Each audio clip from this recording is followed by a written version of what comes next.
proper Need for Speed movie. We need one that feels like an adaptation of the games we so know and love. City has to start off in Palmont City, which is where Need for Speed Carbon takes place, which is where he meets Darius. Then we need to see the character's upbringing, his parents, his friends.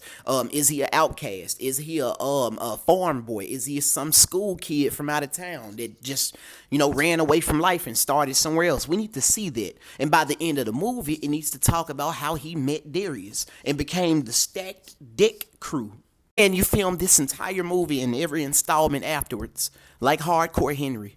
And instead of the Mustang, we use this. I know what you're saying.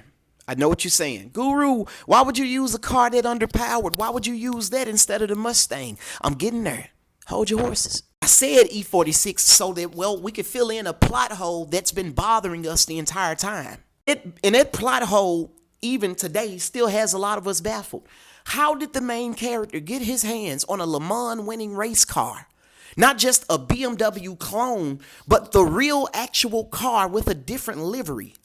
So in the movie, they could basically say, he admired the car and decided to build an exact replica to spec and everything. That's the most logical explanation. Again, this is just us brainstorming. Us.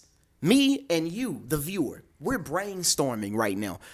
Do you have any idea, if done correctly now, how crazy the bridge jump in Most Wanted is going to be? They don't want no church. Do you have any idea how many box offices you're going to sell out? We're talking about a movie that could be as big as the Avengers, bro. The Avengers Endgame. We're talking about big, if done properly. The Need for Speed Most Wanted game sold 16 million copies. Not even talking about Need for Speed Underground or Underground 2. We're not even talking about Need for Speed Pro Street or Undercover. I'm talking about, bro, like in the right hands, this franchise could be bigger, dare I say bigger, than the Fast and Furious franchise will ever be. Again, this wasn't a bad movie.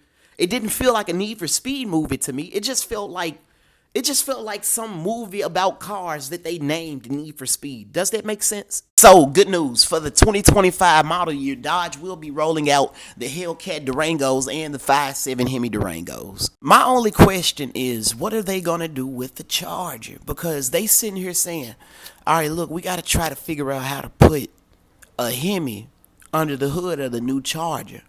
Why not just build the old one? I'd say build the old Challengers and Chargers and give them a front and rear end update.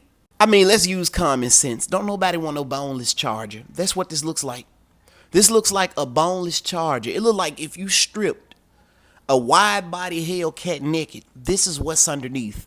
I think Dodge gonna recoup all of the sales that they lost, like all of the profit that they lost, because remember, they down like 45, almost 50%. And then you're gonna either start seeing these with V8s, or due to peer pressure, we can see these wide body Chargers or just Dodge Chargers and Challengers again as soon as, 2026 or 2027. But I definitely see these things getting a Hemi of some kind, like really, really soon. So let me know below, how do you feel about the 2025 model year Dodge Durangos?